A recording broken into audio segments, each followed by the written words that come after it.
Hello, in this video we're going to go over the scale bar. There's two options. There's another video that covers the special scale bar, and then there's just the default scale bar. I'm going to just add one of those in now.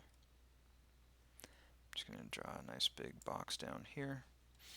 And it has similar attributes, properties that you might find in the scale bar, such as what map it's linked to. So straight off the bat, it automatically is going to link to whatever map you have in here, but if you had multiple maps, it might link to, say, map 1, but you want it to be linked to map 2, so it might be the first thing you check if you do have inset maps or things. You want to make sure that that's linked to the right map.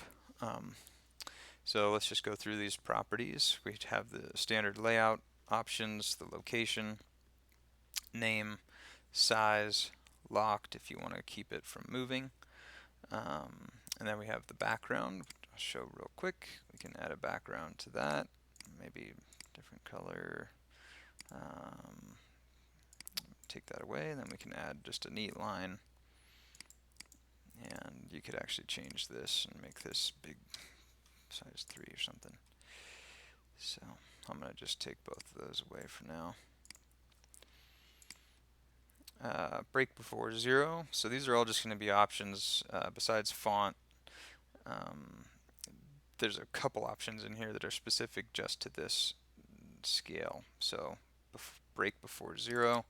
True, you can see that it adds the increment before 0. So now you have before and after. False will take that back away. So now you just have increments after 0. You can change the color of it. We can change that to brown. You can change the font size. Why don't we make it a little bit bigger? Size 12 font. The map that it's linked to. Number of breaks, so you can simplify it, make it just 2 breaks. And it's actually better to think of these as segments than breaks. My eye naturally wants to count the number of ticks, but it's really just a segment. So there's one segment to 400 and then a second segment to 800. The text hint, covered this before, but it does sort of change the way that the font is displayed using the system settings. So it may be useful in some cases, but most likely using the system default or whatever is there is going to be more than sufficient. Unit, you can change the units. This scale is always based on an inch. So it's using the same scale that we're used to, 1 inch to how many feet. And it is possible in here to do a conversion. It won't affect anything that's in your drop-down scale here, but if we set this to 1,000, for instance, it might be easier to do some math. I'll go back in here. So what you're seeing there is this map has a focus, and when I went up to the top of this, I hit the map, and it kind of made that screen take over. So you can change your unit.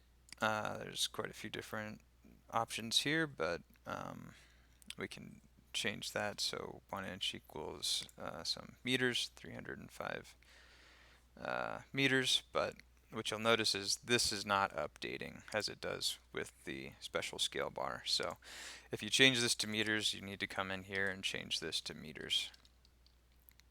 Now, that is a little bit frustrating, but at the same time it does give you the option to also just change this to some abbreviation, or you can do centimeters here and then come up here and choose centimeters.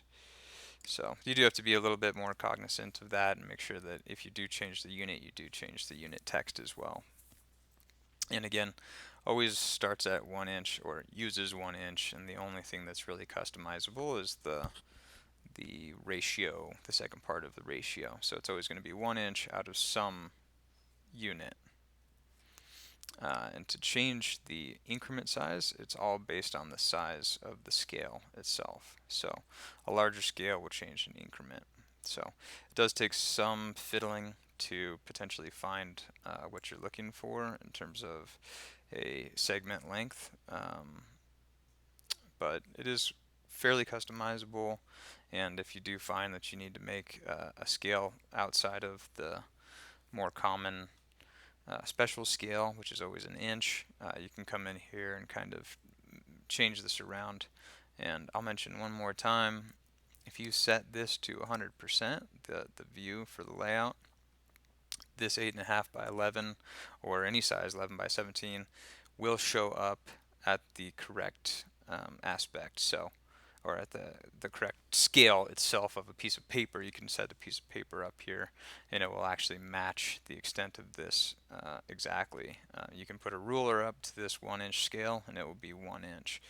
So you can kind of set this up before you print if you're trying to get something a little bit more accurate. You can kind of adjust this down and maybe find a segment that's a length that you're interested in. And of course, if you want to get more precise, you can come in here and type those values in. Okay, thank you.